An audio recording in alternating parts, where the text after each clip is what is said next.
Order and good morning. I call Mr Bayo Alaba to move the motion. I beg to move that this House has considered the cultural heritage of market towns.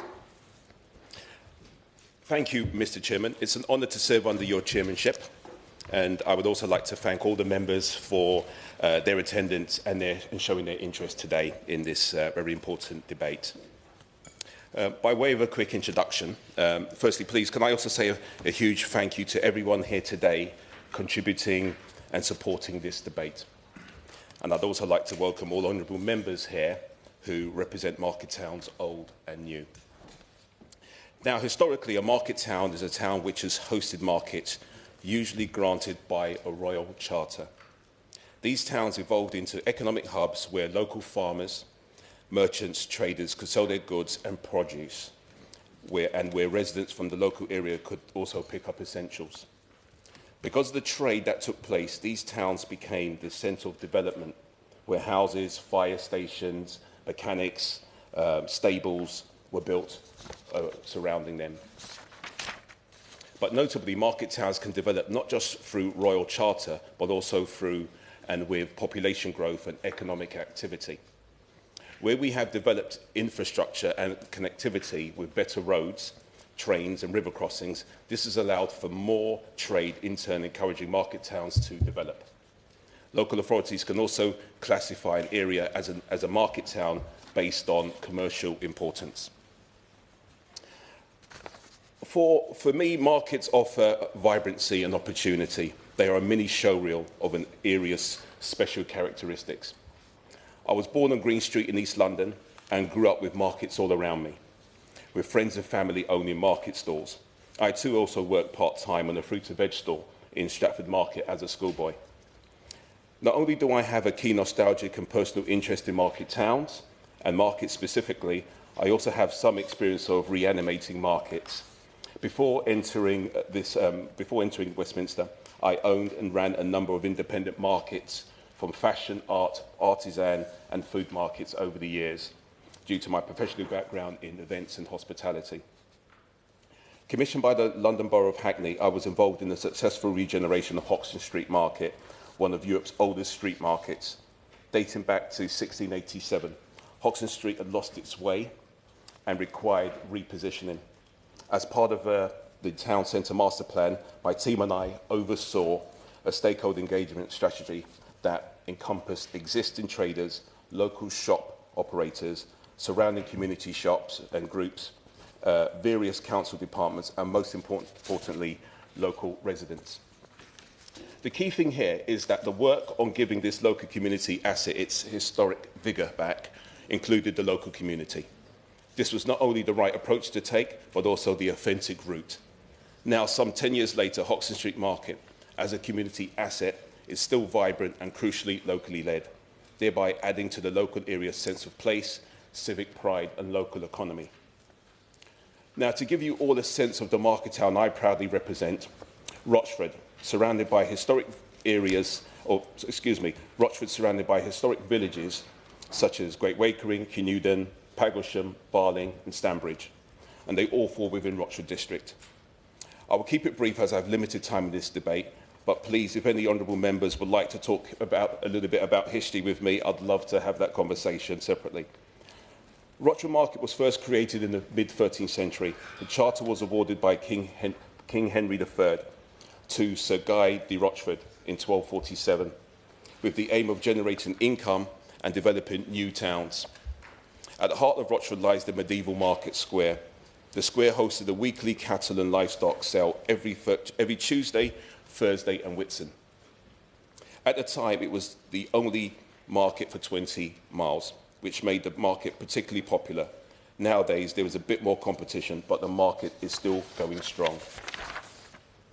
With trade came industry. A wooden market house was built in 1707 to house the livestock, and a barber shop opened.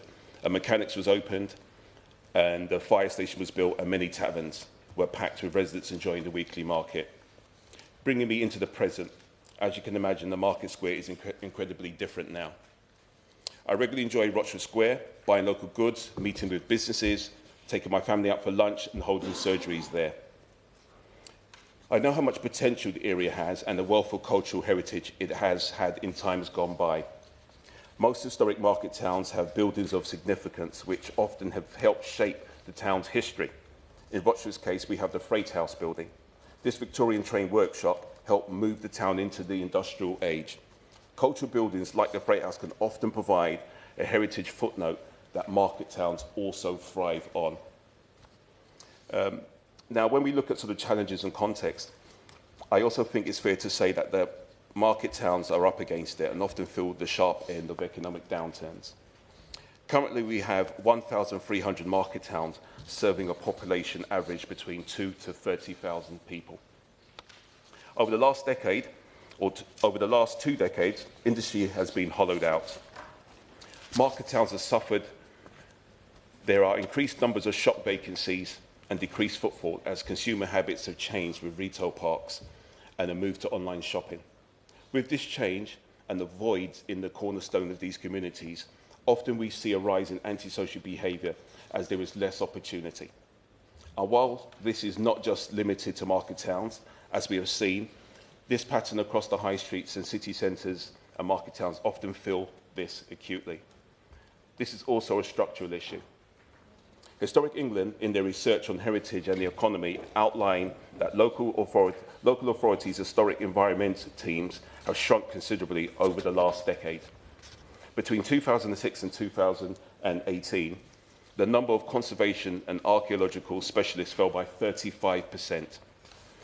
At the same time, heritage indicators similarly demonstrate decreases in local authority spending on services for the historic environment. This ranges from a 34% decrease in museum and galleries, a 35% decrease in heritage, a 38% decrease in archives, and a 57% decrease in development control, all by 2021-2022. This means there is no longer the required levels of expertise within local authorities to help protect the cultural heritage of market towns, let alone maximise their part in our constituencies. Would you give way? I will give way. Thank you. And I thank the honourable gentleman for giving way. And on that point, I think it's incredibly important. And I wondered, I serve Tamworth constituency, which has a historic market town and 1,000 years of history and is known for its castle. And it's really important that heritage is used for regeneration. So I wondered whether he might agree with me that with the government now introducing the £4.85 million Heritage Revival Fund, this is really going to help towns like Tamworth and those that you mentioned to really focus on how assets can be maximised by the community so that we can really focus on heritage as a regenerative tool. I thank you. I thank the member for her comments. Absolutely. I think that sort of resource helps underfunded councils, under-resourced councils. As I was saying earlier, with regards to the loss of specialisms within the council of infrastructure and their staffing, this has had a huge impact in them being able to control and shape how they see their constituencies and their local economies growing. So thank you. The lack of expertise compounded with shrinking budgets means casework is growing, listed buildings are crumbling, and the opportunity for economic growth continues to be missed.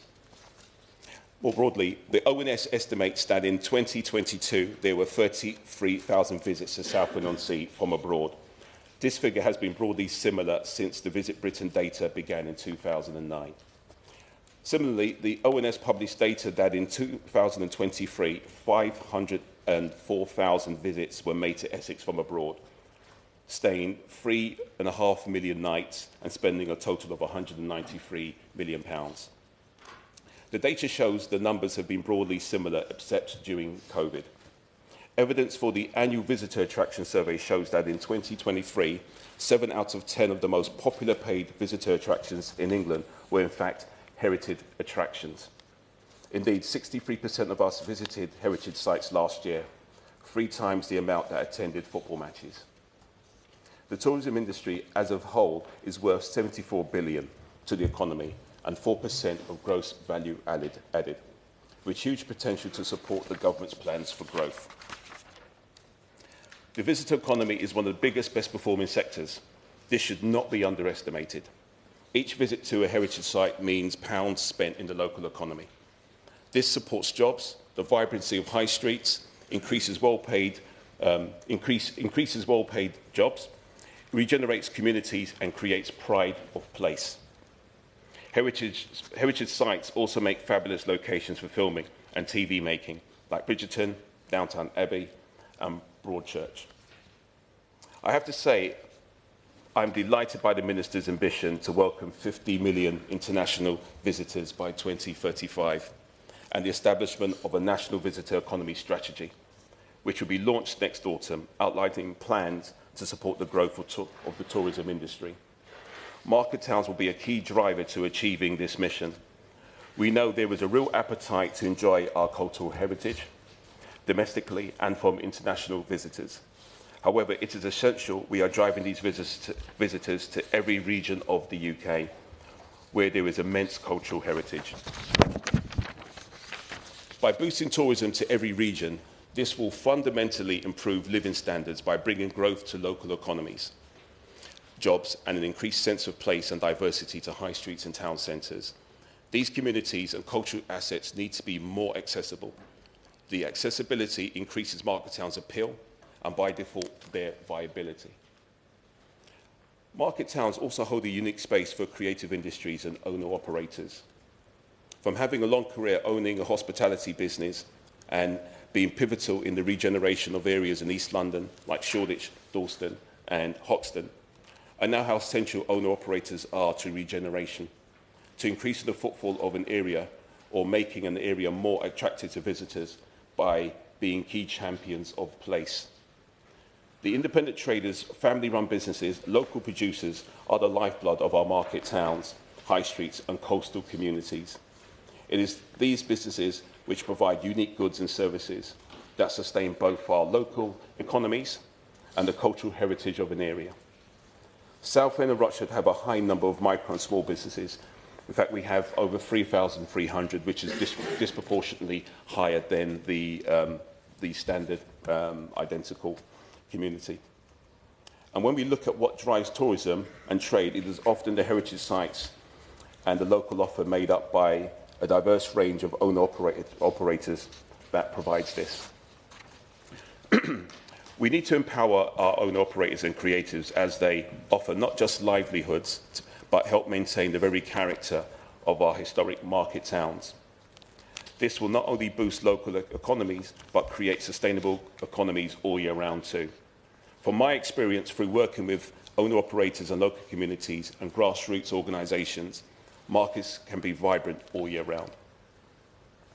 Now, how do we fix this? Central to Labour's plan for change is the transformation of infrastructure and connectivity.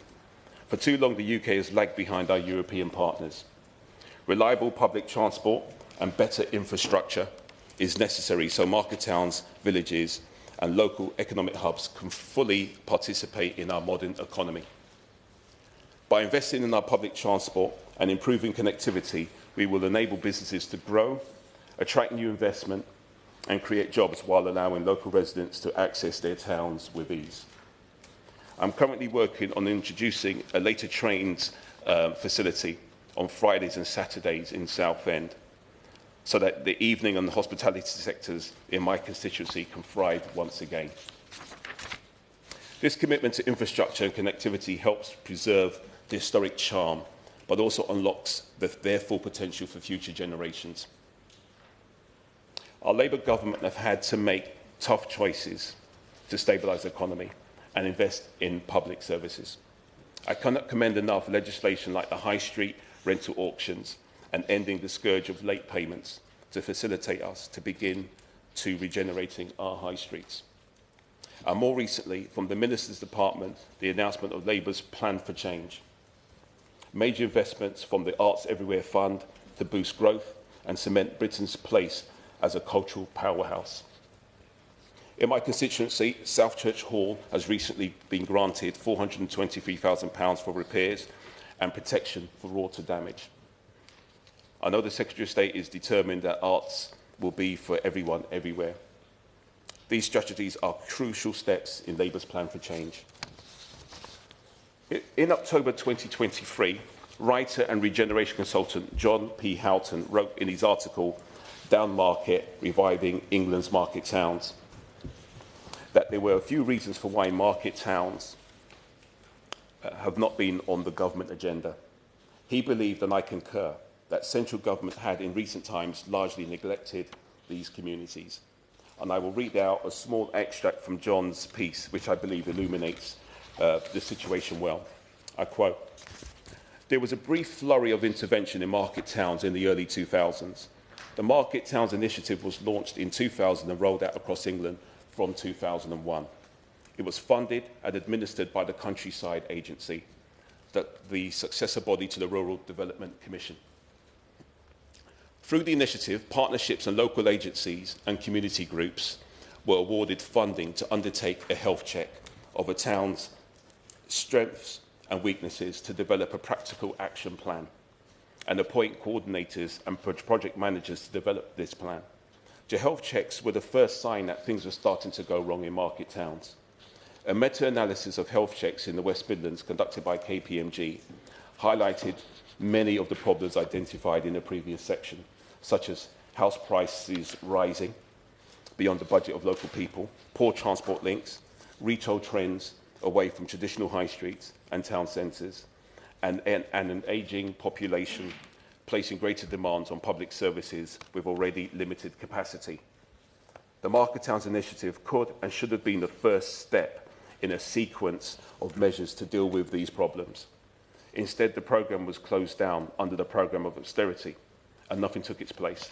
The Countryside Agency warned that as no single organisation is championing the cause of market towns, they could be forgotten." End quote. There has not been sufficient government policy regarding market towns, but I do believe devolution and local government reform will help bring a more strategic vision to regions, with local leaders bringing the focus that these amazing communities deserve.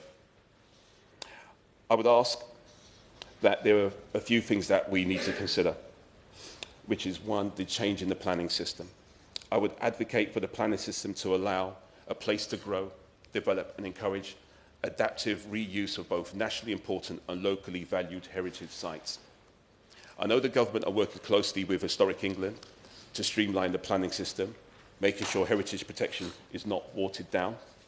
However, by streamlining the application process further, we can improve speed, consistency and quality of decision making.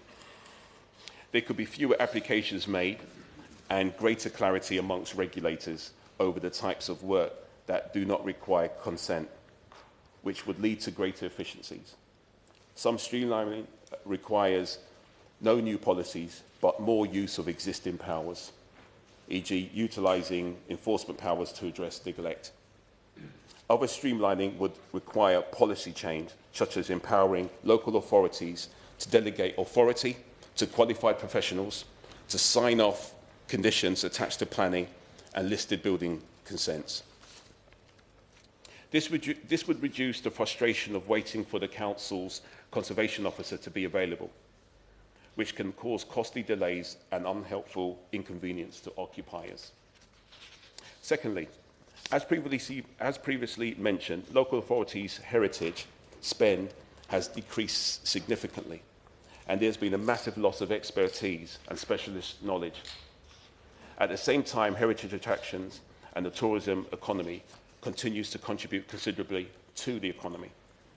I would ask the Minister how their department could work with the Department of Housing and local communities, the Department of Education and Skills England to encourage a strategy for the protection of cultural heritage on local plans, and how to look how we can fill the gaps within the industry. Third, I am also excited to see the outcome of the review by Historic England. Government departments, developers and heritage organisations focus on protection and development of new ideas. The economic, social and environmental benefits of heritage should be able to be assessed with as little struggle as possible, by setting the right balance between sustaining what is significant whilst also ensuring buildings and places can continue to adapt and to grow and to meet our economic and social environmental needs. whilst also remaining well-loved, used parts of our communities for years to come. Furthermore, while heritage is amongst the smallest components of local authority spend, it has to be disproportionately positive impacts on local pride and well-being. The key to the development and the maintenance of successful... Yes, I'll give way. I thank the Honourable Member for giving way and securing the debate. Would he agree with me on the issue of pride in their local market towns? Areas like mine, where there's a small market town called Limavady, over 100 years ago there was a family called Massey, emigrated to New Zealand. Their son became the Prime Minister of New Zealand before, during and after the First World War, playing a key role in the Commonwealth's response to that First World War. And in a few weeks' time we mark the centenary of his death. Things like that need to be marked in small market towns so that they're not forgotten and people can take a sense of pride in all that they achieved in the past from their forebears. I thank the Honourable Gentleman for his contribution. Yes, I would agree. I think that the uniqueness, and this is one of the reasons why we're all here today, because we're talking about the unique sort of offer and appeal of our communities. And so all history and any history regarding families that have helped shape communities and individuals and commitment to communities should be cherished and should be showcased. And so absolutely, I see how that sort of adds a uniqueness to the Honourable Member's own community.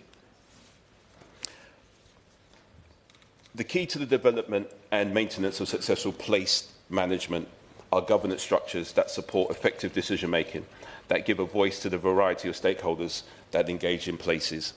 This is particularly important for many market towns, where proactive engagement is required to stimulate renewal.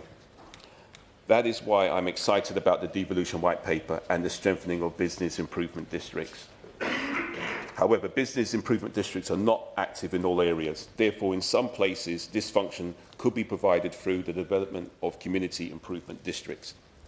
This would provide a structure through which community views can be heard and used to shape decision-making.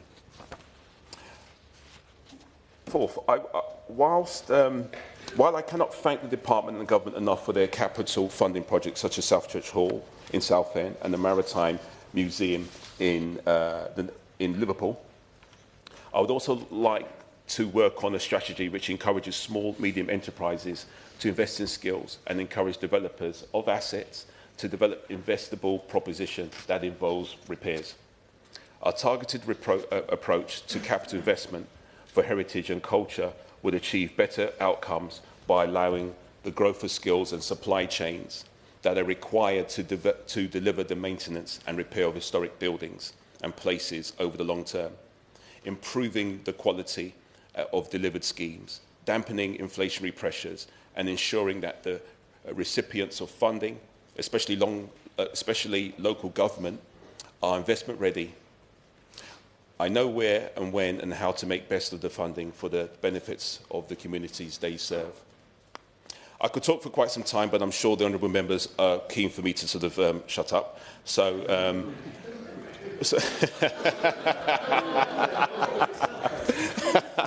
oh, guys, but I'm even more excited here to hear the thoughts of the members in this room, because I know that they bring insights into their communities which we can all benefit from.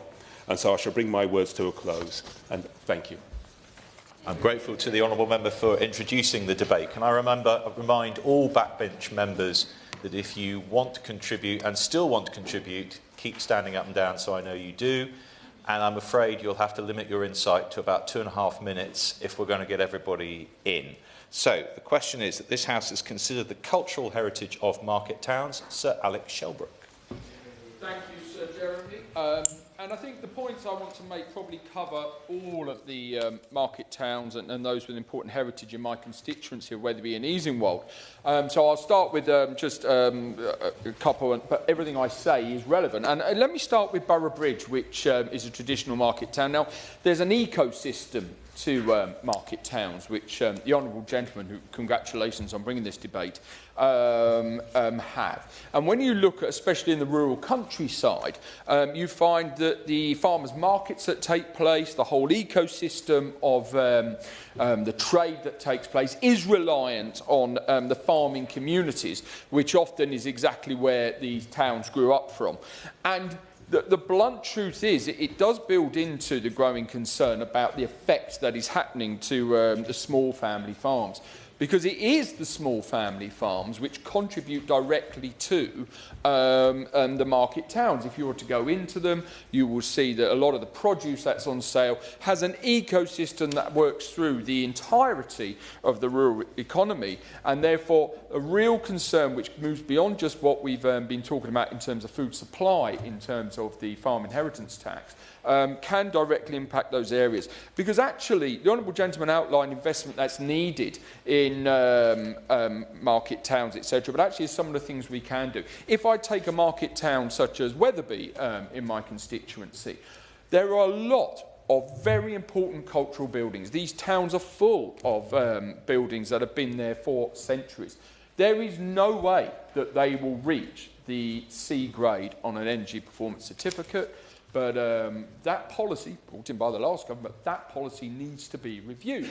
Because when businesses leave those premises, they are not going to be able to be re-rented unless they meet performance C. Now, that's a real problem, because it is almost impossible to get to that performance certificate. So you can see a range of policies, whether it be through taxation in terms of farms which contribute directly to the ecosystem of local communities, or whether you see that some of the net zero contributions make it impossible to rehire, will have the effect of hollowing out these vital parts of the community, and all those issues need to be addressed. Thank you, Sir Jeremy.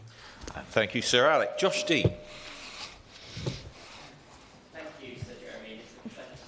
Under your chairmanship, can I thank my honourable friend, the member for Southend, East and Rochford, for securing this debate. I'm proud to represent Hertford and Stortford, home to a number of significant market towns, steeped in such history that many of them appeared in the Domesday Book. Hertford is my home, and I'm privileged to have grown up there. My parents moved to Hertford in the late 1990s because they wanted me to have the very best start in life.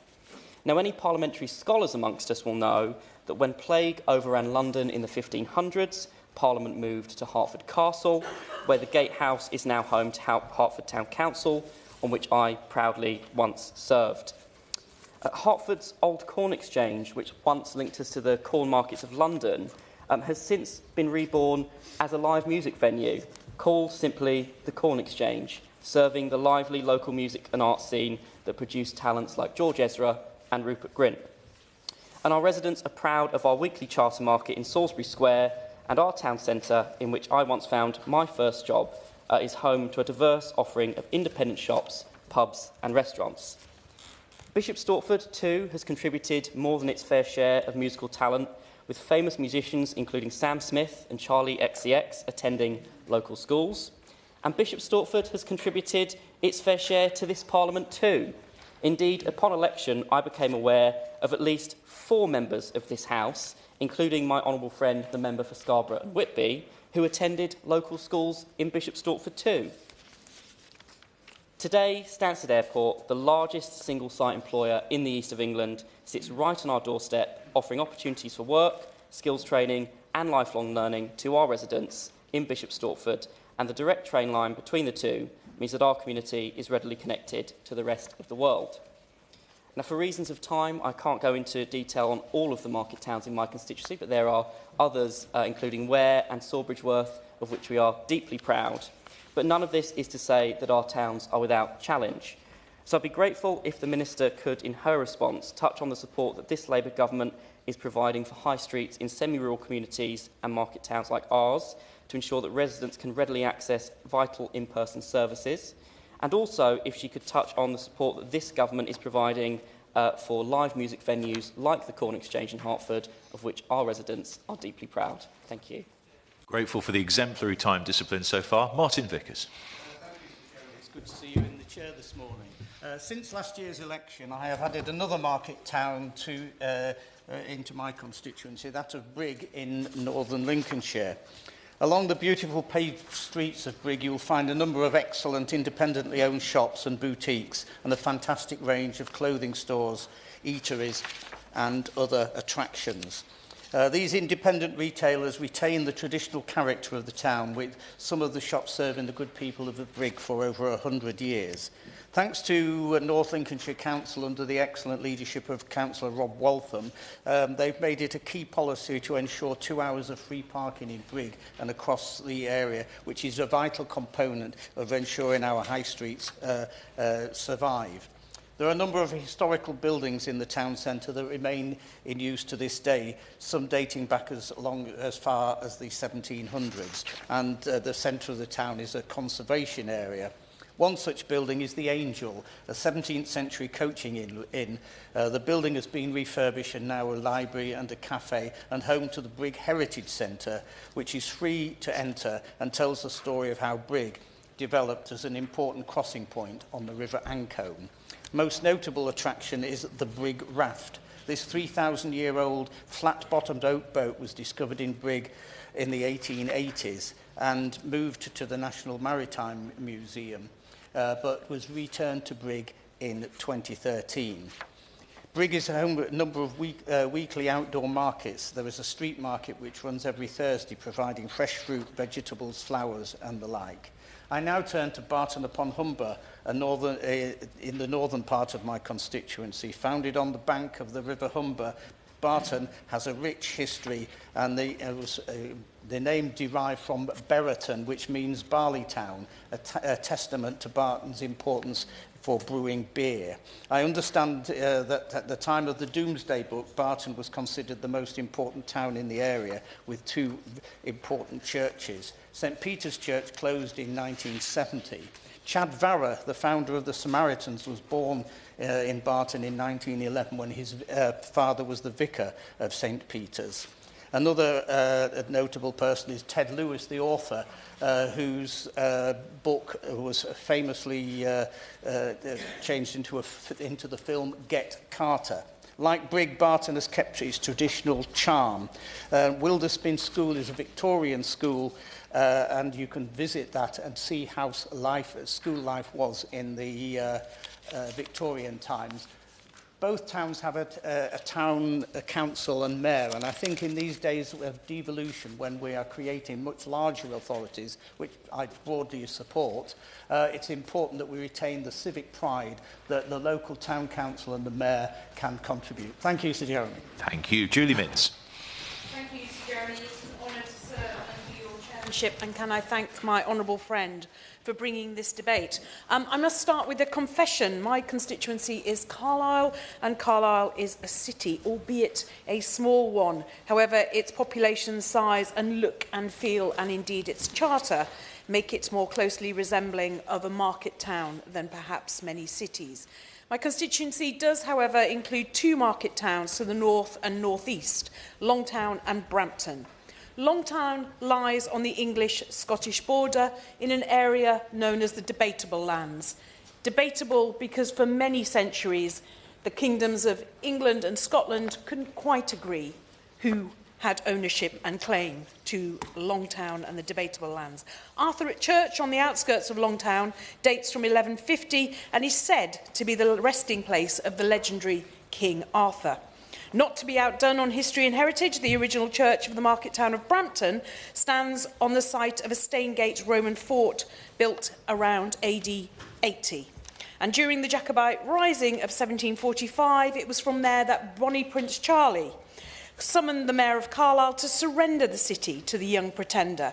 Those familiar with the Jacobite Rising of 1745 will know it did not end well, at least for the Jacobite soldiers who were hung from Brampton's capon tree in the town centre, and indeed a memorial remains to this day commemorating that act. And that brings me to Carlisle, the great border city and final resting place of a further 33 Jacobite soldiers who were hung, drawn and quartered following the unsuccessful rebellion. Indeed, you only have to look at the regal lion that sits atop Carlisle's market cross to understand that Carlisle's loyalty and that of its citizens has largely always been to the English Crown. Carlisle received its charter in 1158, confirming its status as a trading hub for the north of England, and much of that trading happened in the green market in the city centre. But in the late 19th century, the market stalls were moved indoors to Carlisle's new market hall, which remains to this day one of the few Victorian market halls that you can still see, particularly with its impressive ironwork made by local engineers Cowan and Sheldon. In the years to come, it would establish itself not just as a market, but as a venue and concert hall for some of the world's most great acts. But like many places, as we've heard today, the fortunes of our markets have ebbed and flowed during that time. But the market hall's future looks bright once again, and today, indeed, the former Green Market is undergoing a multi-million-pound transformation. So, as I look forward to Cumbrian devolution and all that that might promise for Carlisle and the surrounding area and its two market towns, I also look forward to reimagining and rejuvenating Carlisle city centre so that it thrives for many years to come under the watchful eye of the regal lion atop the market cross. Thank you. Jim Shannon. First of all, can I congratulate the honourable gentleman for South End East and Rochford for leading the debate. It's always a pleasure to speak about Denning, and I can refer to where I can mention Strangford regularly, and I'm going to do just that right now. We have a constituency heritage across this great United Kingdom, Great Britain and Northern Ireland, and our culture, while different sometimes, is something worth celebrating. So Northern Ireland specifically is a rich in culture heritage, has a whole list of market towns across the whole borough. For my constituency of Strangford, I've got Newtownards, Cumber and Ballynahinch. Historically and today in modern society, these towns host markets frequently, with Newtownards market run by the shop owner Clive O'Neill occurring every Saturday, and the town of Cumber holding many markets as well, most notably the Cumber Farmers Market and the Cumber Earlies, which celebrates the town's agricultural history, which is famous for the Cumber Spud. We all know the Cumber Spud because we're probably in awe of the Cumber Spud, because it's definitely the best potato in the Northern, in the United Kingdom of Great Britain and Northern, if not even further afield. I'm also fortunate to have a constituency office in Newtownards. I've been there for some 26 years. I celebrate, I respect and love the culture of my town and all its unique historical attributes. Newtownards came into being in 1613 by James I. Despite it having much older roots, it was developed on the site of the older settlement. Newtownards' location along the coast, known as the Ards Peninsula, where I live, has meant that it has always played a key role in growth, trade and agriculture, the farming and fishing industry. I'm happy to do that, yeah. Thank the Honourable Gentleman for giving way, and I really agree with him that market towns have been such a crucial part not only of a culture here in England but also in Northern Ireland. In my own constituency, King John granted Bingley's first market charter back in 1212, and the Bingley Buttercross Monument still stands to this day. Does the honourable member agree with me that thriving market towns are vital to the future of our economy as much as they were to the past? I absolutely do, and I thank the honourable for that intervention. And it's great to have history. I love history. It's one of my favourite subjects, probably the only subject at school that I excelled in, but that's by the way. So I thank the honourable for that intervention. In 1765, the market house, now the town hall, was erected by the stewards, to which the bottom floor was used as a market. It's also where I have my annual coffee morning for SAFA, and the town hall hosts numerous council-run events. Conway Square, which is a historic public seating area outside of the town hall, also hosts a statue of Paddy Main, adding to the rich history and the memory of our ancestry. So market towns are crucial, Sir Jeremy, to our society and local economy. At a time in the world where it seems that everything can be done online, market towns give us a real sense of community and that direct social contact face-to-face, which is very important. And why is it important for the children, for the grandchildren, for those who were children going to the market town are now come with their own children? You'll often hear people say in towns that I represent, well, everybody knows everybody here. And it is, of course, absolutely true. Communal events, local markets, becomes a normal measure to say hello to those people you see and know from your own town. Market towns highlight the impressive nature of our architecture. There's history there that's worth remembering. It's important to maintain this, not just for the current generations, but for the future generations, for my children, for my grandchildren, and whenever they come, my great-grandchildren, and history of the fantastic towns that we grow up in. I conclude with this. I call upon the government to further engagement with counterparts and local councils to commit to protecting the rich history of our towns which adds greatly to the United Kingdom, and furthermore, the great market town history which Northern Ireland has must be protected. Thank you. Jim Dixon. Thank you, Sir Jeremy. Pleasure to serve under your chairship, and I pay tribute to my friend, the member for Southend, East and Rochford, on securing this important debate. Like him, I have the privilege to represent a market town with my constituency centred on the historic market town of Dartford, and a great market still operates on Thursday and Saturday at the centre of the town. Dartford and its surrounding villages have a proud cultural heritage, with the Borough Council running its own blue plaque scheme to celebrate the historical events and figures from around the borough, and this includes Dartford Football Club with a plaque at the original site entrance to Dartford Football Club's Watling Street ground. The Rolling Stones, and I'm sure the music aficionados here know that Mick Jagger and Keith Richards met as teenagers on platform 2 of Dartford's railway station in 1961, a year before forming the band, and the iconic duo are immortalised in the town with a pair of statues unveiled in 2023. Dartford Football Club, as mentioned, are an integral part of the town, having been founded over 130 years ago by members of Dartford Working Men's Club, and the club sits proudly on the top of the Isthmian League as I speak. The club was saved by supporters in the early 1990s and now play at the fantastic Prince's Park on the edge of the town and remain an integral part of our cultural heritage. Another proud part of our heritage in Dartford is the Orchard Theatre, which was built in the early 1980s and has hosted comedians, musicals and pantos ever since, although sadly it is currently beset with wrack in its roof, and it's been closed with a temporary theatre created to hold performances in the interim. Additional work is needed on fire safety, and we look forward to the theatre being back open in 2026, sadly a year later than planned.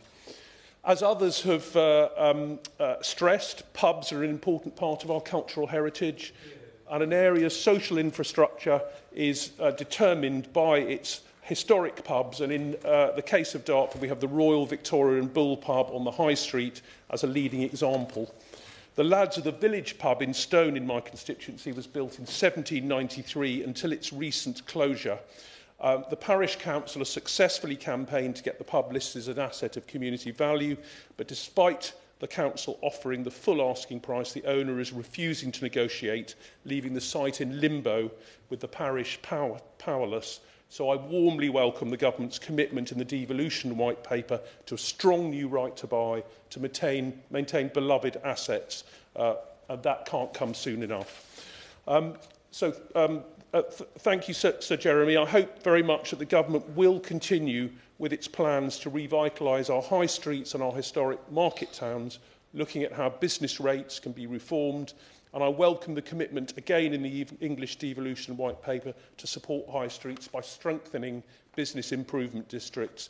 Let's all work together over this Parliament to ensure that our market towns can thrive. Thank you. In the spirit of working together, I'm going to call the front benches at 10:28. There are still 8 people who want to speak, so I'm afraid it'll have to be less than 2 minutes or someone will be disappointed. Richard Ford. Thank you, Sir Jeremy. It's an honour to serve with you in the chair. And I'm grateful to the honourable member for Southend, East and Rochford, not least because I have 6 market towns that I represent in Honiton and Sidmouth. And I figure that I'll probably have about 20 seconds for each of them. Honiton, Axminster, Ottery, St Mary, Sidmouth, Seaton and Columpton. I suppose to draw the strings together, what I would say is that our heritage isn't just local, but it also affects us nationally too. And to give an example of this, in 2022, Mr. Speaker visited Honiton and visited the All Hallows Museum along with myself, and he told us how he was going to be proud to wear the jabot and cuffs that had been made by Honiton lace makers in times gone by. He visited Patricia Perryman, who made the jabot and cuffs out of Honiton lace, and told us that he would be using them in the future. And so it was that for the King's coronation, people in East Devon were very proud to see Mr. Speaker wearing those items. I cannot do justice to these amazing market towns in the time that I have, except to say that you will, I feel sure, have heard of Axminster Carpets, of Ottery St Mary's Tar Barrels Festival, of Sidmouth, the fashionable seaside resort, and its Sidmouth Folk Festival, of Seaton as a coastal trading hub, which today has a tramway in place of a railway, and of Columpton with its wool heritage and its absent railway station that we really need to get reinstalled into Columpton, to reinvigorate that town and to bring back some of our more recent cultural heritage. To summarise, these market towns tell the story of a resilient, creative and proud community. Thank you. Thank you. Will Stone. Thank you, Sir Jeremy. I thank my honourable friend from Southend East and Rochford for bringing forward this debate. When people think of Swindon North, they don't necessarily think of market towns, but I happen to have one of the most beautiful market towns in the country in my constituency. Some people call it the gateway to the Cotswolds. I prefer to call it the entrance to Swindon, and that is Highworth. Highworth truly is a beautiful town. And because I'm short on time, I'm not going to go specifically into it, but I want to say a massive thank you to Highworth Town Council and mainly the Mayor, Julie, for her hard work in keeping its cultural heritage. I really want to talk about the importance of development. Whilst I welcome Labour's plan to build 1.5 million houses, I'm very keen that we do this responsibly and we make sure that the developments support these cultural towns and market towns in infrastructure, making them more accessible but not taking away from their independence. So I thank all of the people and members who have spoken today. It's been a very interesting debate, but my big ask for the government is build these houses, make them responsible, support communities. Thank you. Thank you. Anne Davis. Cadeirydd, it's a pleasure to serve under your chairmanship, Sir Jeremy. Well, I've got to tell you, I've got 10 market towns in my constituency, but I'm not, don't panic, I'm not going to talk about them all. But it does include Caerfyrddin, which is the oldest town in Wales, and we obviously have the amphitheatre there to prove. But quite honestly, all are still struggling to recover after COVID. And a few years ago, the council decided to inject around £100,000 into each of these towns. Each brought forward plans. Some wanted better parking, some improved leisure facilities for their youngsters. But all chose exactly what they wanted and how they wanted to move their towns forward. With SPF money and other available grants, this had a threefold multiplier, allowing Llandyfri, for example, to improve their tourism offer and Llandeilo to build a BMX park for their youngsters. And Newcastle Emlyn, for example, reopening the old amphitheatre in order to stage open-air concerts. And on top of this, monies again from the SPF pot have been allocated to refurbishing shop fronts, and many businesses have utilised this. In addition as well to Smart Towns, a concept which can help businesses attract footfall. But this is what I want to come to.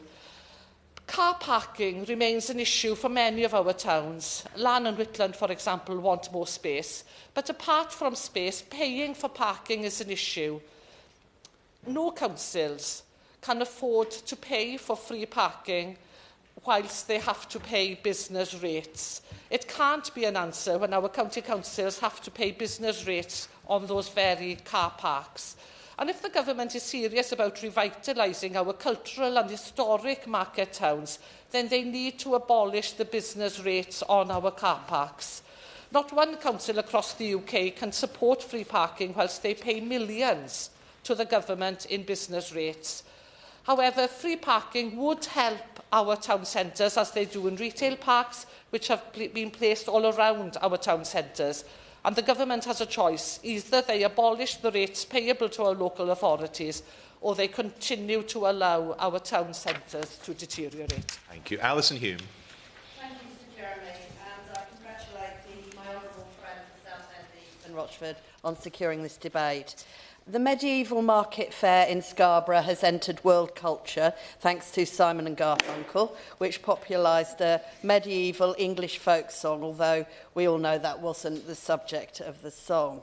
In fact, Scarborough Fair was an important event for merchants all over Europe, as it attracted buyers and sellers who, as well as being entertained by local minstrels and fortune tellers, had to be kept in food and drink. And although Scarborough Fair died out by the end of the 18th century, that same mixture remains central to the current Market Hall and Vaults, which was built in 1853 and renovated in 2016. And on the ground floor, there's a traditional market stall offering lots of meat, fruit and vegetables, such as our wonderful butcher, Mark Knuckles, Solange Bakery, and Deli Delicious, a cafe I make a beeline to whenever I can.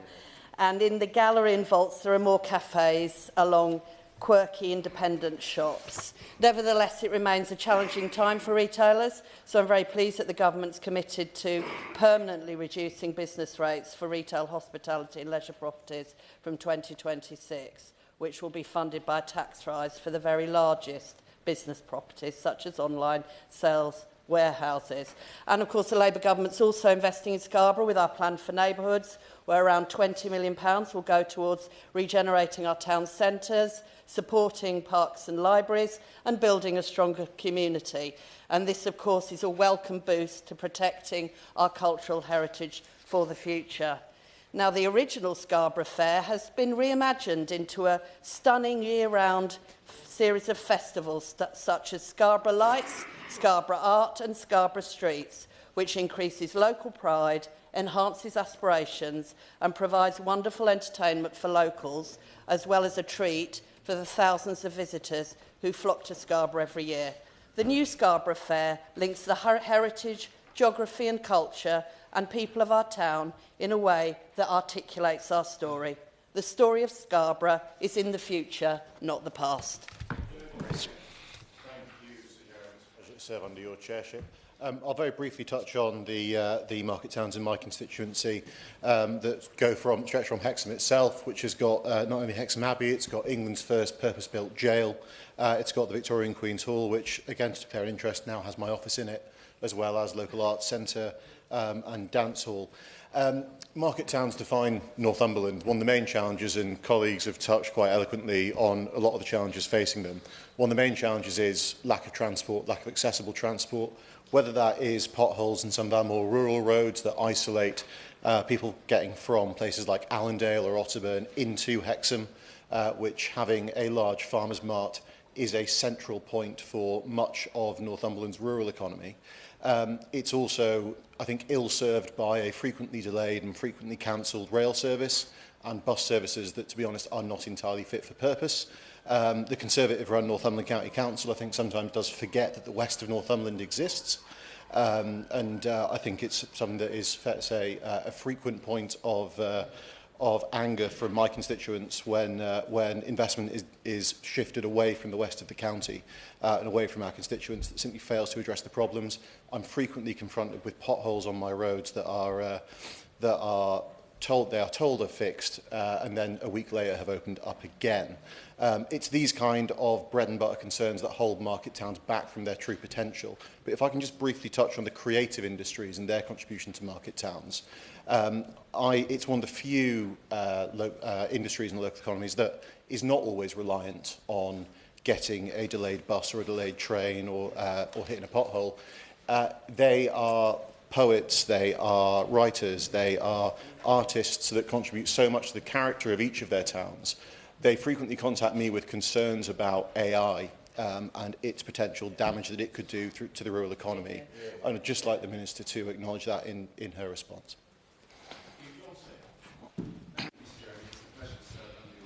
I congratulate my honourable friend for securing this important debate. I represent the town of Rugby, which has perhaps the ultimate origin story in sports, and it carries our name across the globe. However, there's so much more than the sport in our great town, and I'll take a little cant around it, as I did when I joined Ken on the volunteer-run walking tour of Rugby. Rugby has so much to offer. Just taking, for example, the music scene, we have the Rococo Players, Bilton Brass Band, Bold Fest in Newbold, Rugby Lely, our own ukulele band, great bands such as Courthouse, singer-songwriter Jessie May and much more.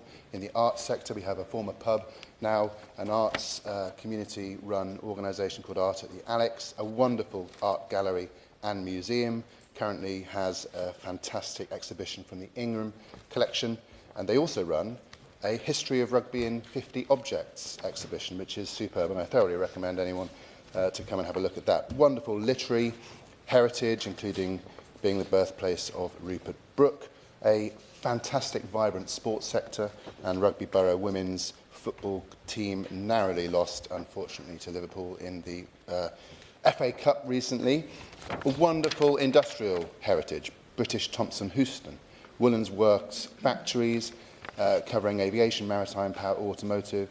The inventor of helium was born in Rugby. Calligraphy was invented. Sir Frank Whittle first tested the jet engine in Rugby.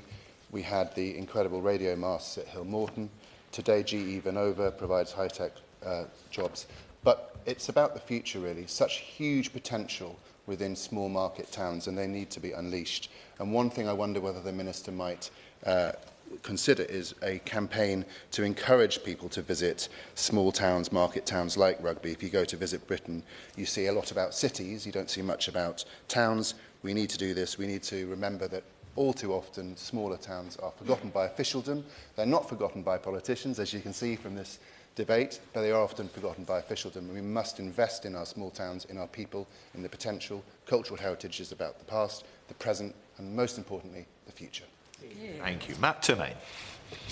Thanks, Jeremy. It's an honour to serve under your chairmanship, and I'd like to thank my honourable friend for securing this important debate. My constituency of Watford is a town with borough status in Hertfordshire.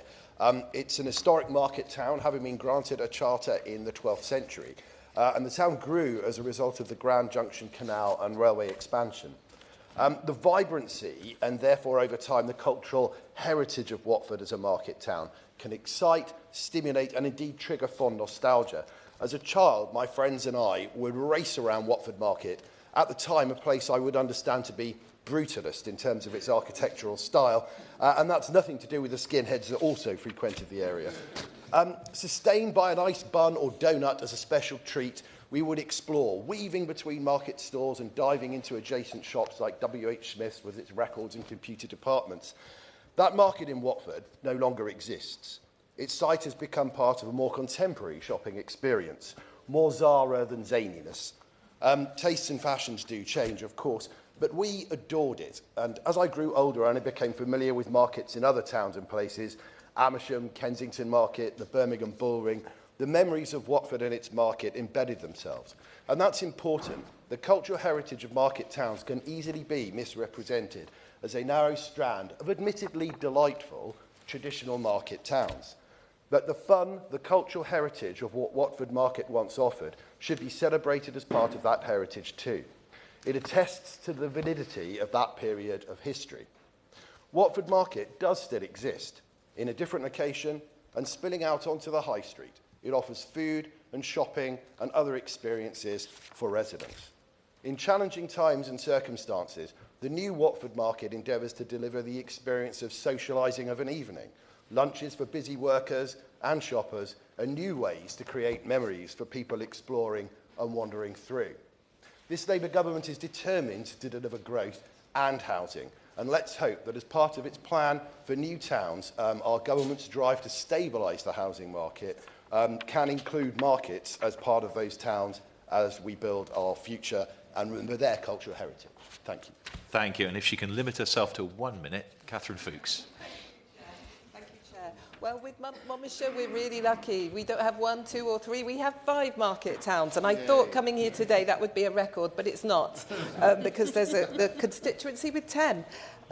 Our largest town is Abergavenny. You may be familiar with that. And it is beautiful. It has an iconic town and market hall built in 1869, which is home to the market, the Borough Theatre, the library, and also our world-famous Abergavenny Food Festival, which has been described as the Glastonbury of food festivals. The Beatles played here in 1963, which I think trumps all the other bands we've heard mention of today. Welsh Government has done really well supporting our market towns and our culture. They've just announced £4.4 million extra on supporting our arts and culture. They use the Transforming Towns grant to help support our market towns. And the budget coming up commits to a £335 million package of non-domestic rate support for businesses, which is going to be hugely important for our businesses going forward. And so I would just like to close by asking the Minister to share how she will continue to work with our Welsh Government colleagues to ensure our market towns continue to flourish. Thank you, Chair. Thank you. Can I thank all colleagues for their brevity? We now move to front benches, and I start with Gideon Amos for the Liberal Democrats. Thank you, Sir Jeremy. It's a pleasure to serve under your chairmanship and congratulate the member for Southend, East and Rochford for securing this debate today. Market towns are essential to our national heritage. Taunton and Wellington, in my constituency, have been markets since 904. That's not 904 this morning. 904 and 1215, the years in which they got their charters, respectively. In Colchester, market structures have been traced back to the 1st century as well. Outside bigger cities, market towns are the basic unit of local community to which every local area looks as its natural centre. Frequently, they provide the seat of the district council, as they have done for hundreds of years. However, market towns have suffered from withdrawal of essential services in recent years, which has created challenging consequences for residents, particularly older people, those without digital access, and for small businesses. Currently, we see government imposing council reorganisation, which will too often exacerbate those problems, taking local decision-making away and the jobs and resources that go with them from our proud market towns. Ancient cities like Colchester and Winchester will have their councils cancelled as districts are effectively abolished. Liberal Democrats reject the taking of powers away from market towns. Councils should reflect the natural communities, the local communities, and local communities should sit at the top of decision-making, not at the bottom. Therefore, it's time, Sir Jeremy, for the government to support market towns better and, indeed, the markets they provide. Promoting local markets increases footfall in our town centres, creates community spirit in our all-too-often online world and provides an outlet for local produce, travelling fewer food miles to get there. And for the shops, pubs and other venues in market towns, we were disappointed the government did not go further to reform business rates in its non-domestic rating bills, as we were with the reduction in discounts available to retail, hospitality and leisure businesses. The bill will not scrap business rates, nor deliver the fundamental reform to business rates that Liberal Democrats have called for to benefit small businesses and those in our cultural sector. Small businesses are the backbone of our economy, the heart of local communities, and they create the jobs we all rely on. Liberal Democrats are fighting for those small businesses, starting with more support for their energy cost and a complete overhaul of the unfair business rate system. Business rates are harmful to the economy because they directly tax capital investment in structures and equipment rather than taxing the profits or the fixed stock of land. To benefit small businesses, therefore, we would abolish business rates and replace them with a commercial landowner levy so that investment in shops and buildings themselves would no longer be disincentivised, as they are now, leading to far too many remaining empty in our high streets and business rates being one of the biggest obstacles to letting commercial premises. As a result, the most deprived areas would see the biggest fall in amounts paid in business rates, whereas some big shops in high-value areas would see increases. And when it comes to businesses in market towns, usually small businesses, the change to national insurance contributions will also be completely counterproductive. Businesses in Taunton and Wellington Town Centre, including our theatres and museums, as elsewhere, are now faced with a triple whammy of increasing business rates, increasing in wage bills, and higher national insurance costs on every person they employ.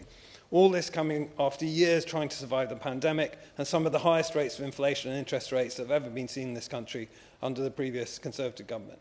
No wonder the Chartered Institute of Personnel and Development have shown that this new jobs tax means that firms are now planning to reduce their headcount through redundancies or by recruiting fewer workers. Every market town also has its care homes and private care providers. For older people, the cultural heritage of market towns and town centres often make them great places to live. Last week, I was delighted to host Somerset Care Providers Association and Linden House here in Parliament. They are struggling with the increased cost of care due to increase in national insurance contributions. We therefore urge the government to accept the amendment passed in the House of Lords proposed by my noble friend Baroness Barker to exempt care providers from those increases. Vulnerable people and their loved ones are the ones who will have to pay. The government claims that the national insurance hike will result in additional revenue of £25 billion, but the OBR clearly states that after employers in the public sector are compensated for and other employers change their employment habits by reducing headcounts or pay, the Treasury will be left with revenue closer to only £10 billion a year.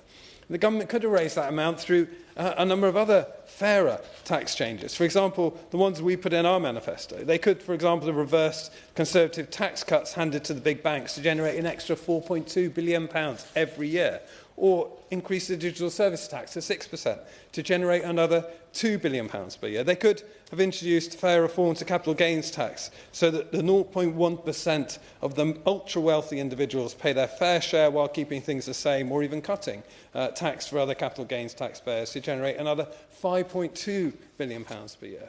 And the OBR makes clear that precisely because of this tax will be passed on to people's salaries, it will have a negative effect on living conditions. This comes after 5 years under the Conservative Party, which saw living standards fall year on year. The last thing people need now is a reduction in their incomes. While we recognise the new government has been left to make difficult choices, they must not allow the burden of fixing the Conservatives' mess to fall on working people and small businesses in market towns and elsewhere. We also need to support market towns with better public transport.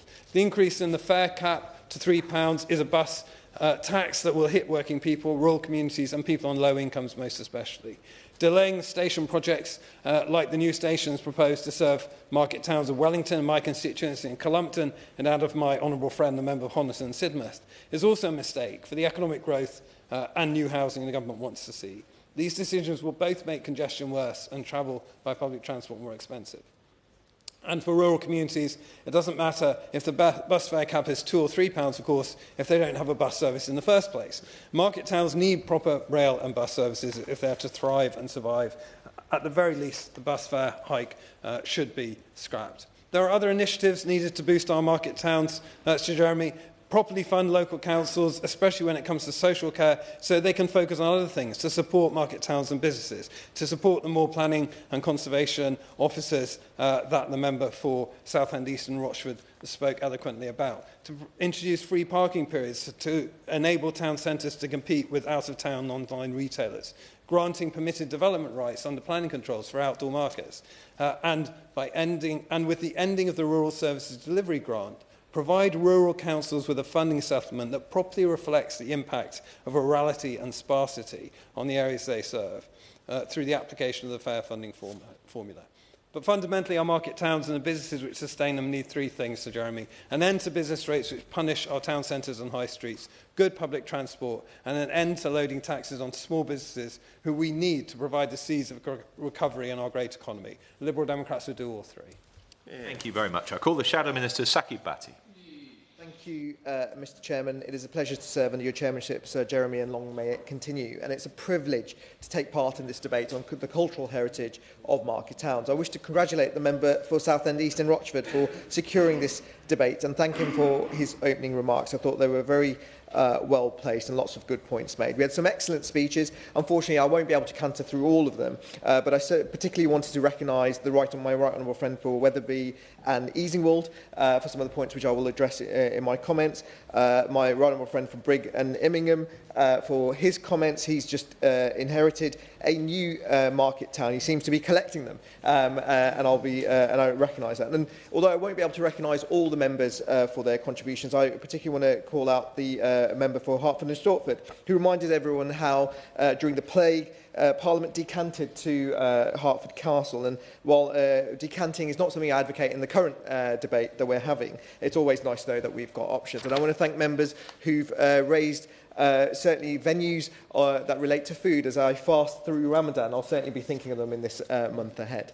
Throughout history, market towns have been a defining feature of economic and social life. Informal markets have existed since before Roman times, and trade was a hallmark of the interaction between Celtic, Roman and Saxon peoples. It was trade that spurred on the development of urban centres and the exchange of knowledge and ideas, as well as goods and services. Our network of medieval market towns are the most enduring example of this history. A royal charter to hold a market was a jealously fought privilege, of the earliest of which date to over 1,000 years ago, some of which remain in force today, as we've heard. The fortunes of many of our great historic towns were won and lost by their right to host a market and to reap the rewards that commerce brought.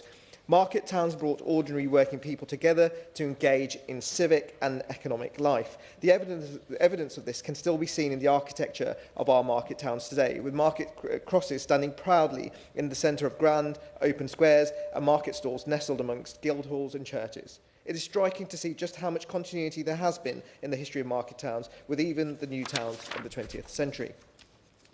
With even these new towns being designed around many of the same principles that are those from medieval times. Preserving this wonderful heritage is no mean feat, and it is vital that we recognise the work of Historic England and other organisations in doing so.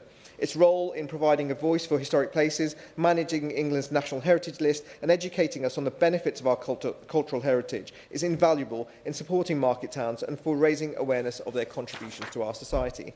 And it's been deeply encouraging to see the success of Historic England's heritage action zones, from the Dewsbury Living Market Town to the North Lowestoft Heritage Quarter. This scheme has seen local partnerships work tirelessly to improve the quality of life in market towns across England. And to date, 20 historic places and market towns have been revitalised through this scheme, and 157 historic buildings have been brought back into use through restoration.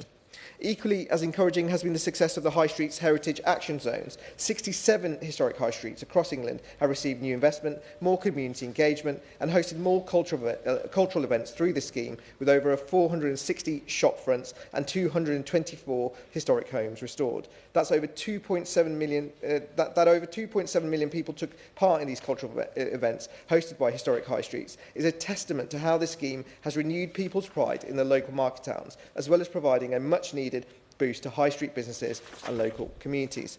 It is vital that we create the conditions to allow market towns to thrive, embracing both their rich heritage as well as new opportunities for growth. An area of particular success in combining history with innovation has been the revitalising of historic market squares and the hosting of all outdoor markets through permitted development rights introduced by the last government. Permitted development rights have allowed historic market towns to host markets in their public spaces and sell food and drink in marquees at listed buildings without the need for planning permission, providing a regular business outlet for local craftspeople, farmers and traders who might otherwise lack large indoor spaces. These development rights have given local businesses and market towns the flexibility to make the most of their cultural heritage. But, Mr Chairman, it is also vital that we don't allow the new planning proposal put forward by the Labour government to create huge headaches for local communities in and around market towns. With many rural communities near market towns concerned about the impact of these housing targets, it is essential that the government listen to concerns of local people and ensure that there is sufficient infrastructure to deal with a rising population, a point made by numerous members today. Many people are already stuck in long waiting lists for GP appointments, struggling to get their kids into the best schools, and are seeing road networks take even more strain. So can the Minister confirm that our market towns will continue to be supported properly when their populations are likely to increase? Will the voices of local communities be taken into account, as we are concerned that they are being written out of that legislation? Does she recognise that the government's proposal to rapidly expand housing has the potential to risk market towns losing their identity and their sense of community, a point made by an honourable member earlier? And how will Labour's planning laws protect the heritage of our beautiful historic market towns? And my right honourable friend for Wetherby and Easingwold made the really eloquent point about family farms and the concern that we have around the impact of the changes to business property relief and agricultural property relief, because those farms play a huge part in the future of our historic market towns. And I've previously raised the issue of historic homes and the impact of business property relief and the APR changes and what impact they will have on the future of our stately homes, which are, of course, essential to many of our market towns. We, on this side of the House, the Conservative Party, have committed to reversing those changes to APR and BPR. It's been welcome to see Historic England also recognise benefits that these permitted development rights have brought for market towns. Historic England noted how outdoor markets supported the cultural heritage offer and the economic future for historic high streets, and revitalised market squares, benefiting those historic centres whose unique character is a product of a long market tradition. So I'd urge the government to continue the work begun under the last government to make sure that these permitted development rights become permanent, providing certainty for the future of traditional markets. And it's not only the inhabitants of market towns who recognise the cultural heritage that they have on offer, but the millions of tourists who visit them each year too. Visit Britain has highlighted the importance of market towns and other historic places, attracting visitors from overseas with its research into international tourism. 78% of tourists said that they valued a destination having history and heritage to explore, showing the value of our historic market towns and what it can do to bring in tourism and promote our culture. And while I welcome the government's commitment to growing tourism outside of London and the South East, I would question whether the change in business rates relief, the reduction to 40% for retail, hospitality and leisure, really will help our market towns prosper. Maybe the Minister could answer that. There's also concern at the increase in the cost of electronic travel authorisations for those visiting the UK, and I hope the government can provide more clarity as to the impact that this will have on tourism that these many market towns rely on. Now, I did ask for, at the last oral question, I did ask for an impact assessment, and from, not this Minister, I should add, I know she's stepping in today, but perhaps she'll be able to address that issue of impact assessments, if indeed there is one. Our historic market towns face many of the same pressures affecting high streets and town centres across the UK. And while traditional markets have an enduring appeal, there is no denying that many have also been affected by online shipping, developments in out-of-town centres and recent policy decisions. Thriving market towns need a strong local economy and a strong local community to maintain them. Small businesses are the bedrock of local communities. This has to be more than just a slogan, and this is equally true of our market towns. It's our historic pubs, our crafts and shops that give historic market towns so much of the character, yet so many are now unsure whether they can continue under the burden that is being placed on them by the current government. In particular, the increase in employer national insurance contributions, the reduction in retail, hospitality and leisure relief on business rates, as I've mentioned, and the increase in the national living wage are all going to weigh heavily on those small businesses. And I'd really urge the government to reconsider those policies again in the context of our historic market town, which we are at risk of losing to closure and decline.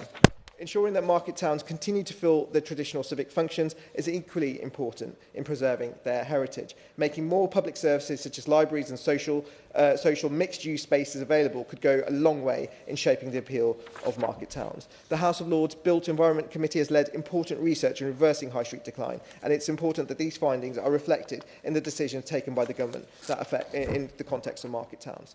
So, Mr Chairman, historic market towns are an irreplaceable part of our cultural heritage. It is vital that the government understands their contribution to our country's heritage and does not push policies that actively harm their future. So I urge the government to consider the costs and of their decisions which will be imposed on market towns and ensure that our cultural heritage is not lost to the decline of their local businesses and town centres. I'm grateful to the Shadow Minister, and I call the Minister, Stephanie Peacock. Thank you. It's a pleasure to serve under your chairship for the first time, Sir Jeremy. And I'm pleased to be responding to this debate. And I'd like to, of course, begin by congratulating my honourable friend, the member for South East and Rochford, for securing it, especially on the eve of Heritage Day. I thought he made a really thoughtful speech, as did members across the House. I'm going to briefly respond to some of the specific questions that have been put to me, and I will, of course, go into a little bit more detail in my speech when time allows. So there was a number of questions, indeed, most recently from the Shadow Minister, but also from other members, and indeed the member who brought the debate in terms of changes to the planning system, both in terms of national and local buildings of importance and also access to local services. Of course, they also asked about a strategy on heritage for market towns and mentioned a number of departments. I will reflect these specific questions to the departments who are responsible for them, but I have heard their questions and concerns. The member for Hertford asked about high streets, as did a number of members, and of course live music venues. And from spring, a new £85 million Creative Foundations Fund is available for urgent capital works to keep venues going. That was part of the Arts for Everyone Fund announcement at the Jenny Lee lecture, which I will touch on later in my speech. The MP for Dartford referenced the devolution white paper with specific reference to pubs, and I was really pleased to speak at the British Beer and Pub Association event in Parliament a few weeks ago. I look forward to meeting my Welsh counterparts. I believe it was the member for Monmouthshire that raised this. And I am indeed very familiar with Abergavenny, as my cousin grew up there and went to school there. But I do look forward to visiting Cardiff soon, and I meet my counterparts in the devolved nations very regularly. So I'm now going to move on to the substantive part of my speech, but I will go into some more detail on those questions as part of that. Market towns are a proud part of our national story, and I know my honourable friend and indeed friends across the House are passionate advocates for everything that they represent. As he has said, in the past, market towns may be defined as places with a historical market or a market square, a royal charter, but they are more than that. They are part of how a community sees itself. Every market town has its own unique character and story, and their importance goes beyond the cultural heritage and identity they give to an area. A bustling market or an iconic market square helps support the economy of these towns in the here and now, drawing in tourists, supporting local trade and sustaining connections between local people. I am very proud to represent Barnsley in South Yorkshire, which is a market town with a bustling indoor and outdoor market, and my own constituency of Barnsley South is home to a number of historic market towns, including Hoyland, where my constituency office is located, and Wonwell, which dates all the way back to the Domesday Book. Now, I am of course not the minister responsible for this area. That is my honourable friend, the member for the Rhondda. But as a government, we want to see market towns thrive long into the future.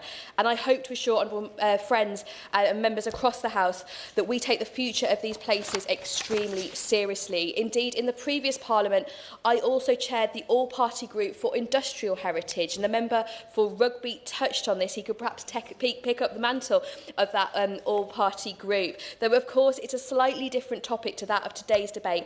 Our work did cover some areas on market towns, and indeed by working with the likes of Historic England and visiting restored heritage sites from the Shrewsbury Flax Mill, Maltings, which was an incredible transformation, to Battersea Power Station just down the road, I saw firsthand how the regeneration can keep culture alive while boosting the local community and economy in the here and now. So I plan to touch on in this debate to bring together the various ways in which the government is looking to support market towns and nurture the cultural heritage they represent, which of course a focus on the specific support that the DCMS gives in this area, though of course it is a government endeavour, as a number of those speeches and questions have been reflected on, and I will, as I've said, reflect those questions to the ministers that are responsible for those areas. So I'd like to start with heritage funding. Some of you may have seen that we marked the 60th anniversary of the first ever Arts White Paper. The DCMS Secretary of State spoke about her determination to revive culture in places where it is disappearing, with an Arts for Everywhere fund, 270 million for arts venues, museums, libraries and heritage. And a significant part of how we plan to do that is getting behind local community organisations, the group who know their areas best, if they want to breathe fresh life into local heritage. I will give way on that point. I thank my friend. So in our market square in Bingley, we have Bingley Arts Centre. Next to it, Bingley Town Hall, which is ripe for redevelopment. The community would love to make it into a creative arts centre.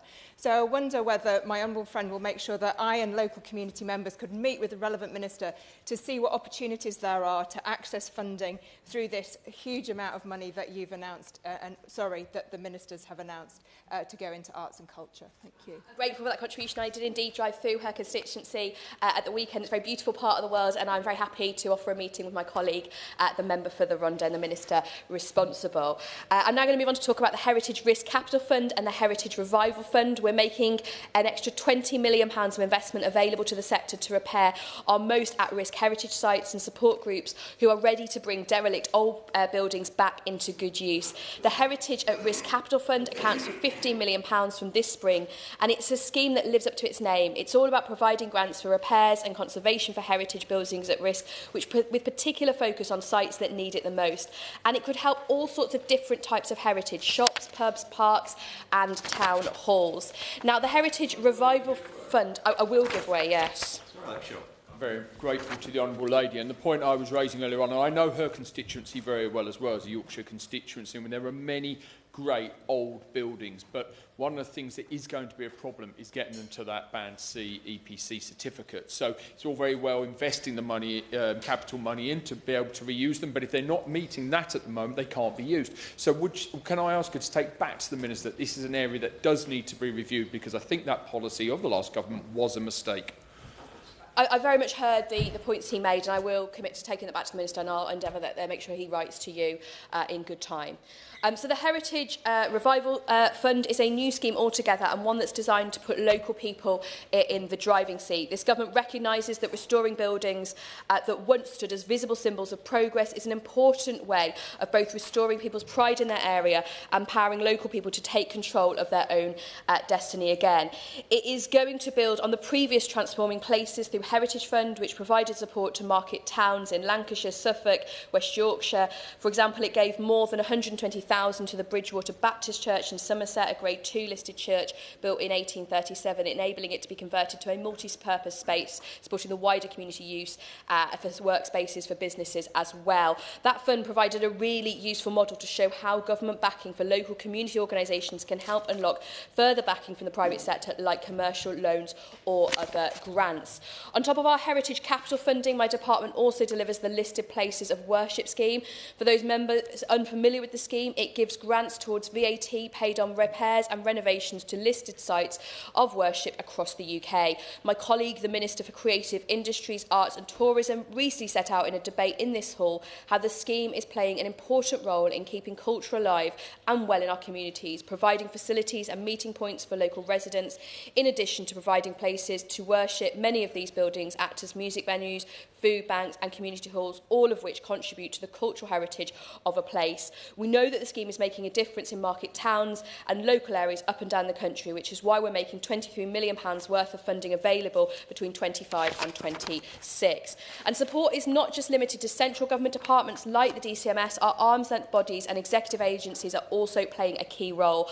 Arts Council England, the national funding body for the arts, provides a range of supports for villages, towns and cities up and down the country. The Arts Council recognises how important it is that funding gets to places that need it most, with over 60% of its investments now outside London, with more support for regional venues and cultural assets in market towns. Through its national portfolio programme, Arts Council England are supporting initiatives like the Essex Cultural Diversity Project. This project has a main office in Rochford, in my honourable friend's constituency, and it aims to boost cultural diversity in the arts and heritage through local projects. The Arts Council has given £300,000 to Rochford alone since 2020, including some vital support during the pandemic. Now, the DCMS also makes public funding available through the National Lottery Heritage Fund. Last year, that fund invested more than £293 million of money raised by the National Lottery players in almost 1,300 heritage sites across the UK. It backed a range of community heritage projects, including schemes like the Rochford Town team, who are promoting a heritage trail around the market town. Now, I won't list every project, but honourable members will know that the National Lottery Heritage Fund give grants that will make a visible difference in an area. I'd now like to just briefly touch on the importance of market towns to our visitor economy and tourism sectors.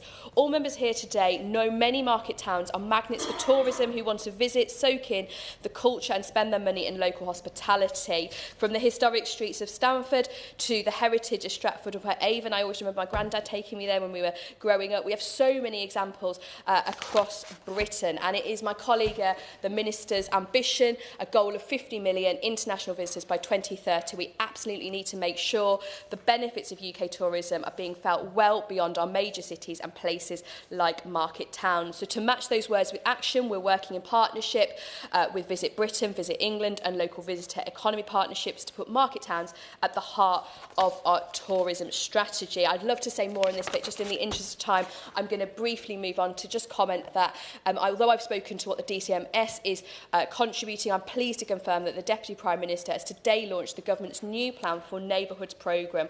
The Plan for Neighbourhoods will provide £1.5 billion to 75 communities across the UK over the next decade, including a number of market towns. In each place, the government will set up a new neighbourhood board, bringing together residents, local business and grassroots campaigners to draw up and implement a new vision for the neighbourhood. In consultation with the community, each board will be given the freedom to decide how to spend £2 million a year to deliver priorities of local people, whether that is regenerating their historic high streets, supporting new and historic open-air markets, or unlocking further local investment. Our new approach puts communities at the heart of delivery, aimed at revitalising local areas and fighting deprivation at the root cause by zeroing in on these strategic objectives, building thriving places, strengthening communities and empowering people to take back control of their local areas. Now, taken together, together, the support we are making available to market towns will help deliver what we want to see, thriving market towns that can look forward to a prosperous future.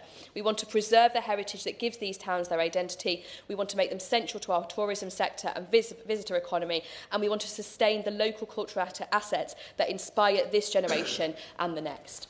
I thank the Minister, and I will now call Bayo Alaba to wind up the debate if he'd like to. He's got about a minute and a bit to do it in. Thank you, Sir Jeremy. To summarise our debate, I think it's fair to say that market towns are up against it, and often feel the sharp end of economic downturns. I know firsthand how local communities' involvement in decision-making creates thriving economies all year round and creates a long-term sustainable protection for cultural heritage. By harnessing the unique character of cultural heritage in our market towns, we can help achieve local growth across the country with all the benefits that come with it. In conclusion, can I thank all my honourable members who have taken part in this debate, and I thank the Minister for their response as well. So, thank you. I'm grateful to the honourable member. So the question is that this House has considered the cultural heritage of market towns. As many are as that opinion, say aye. Aye. To the contrary, no. I think ayes have it. The ayes have it. Order, order.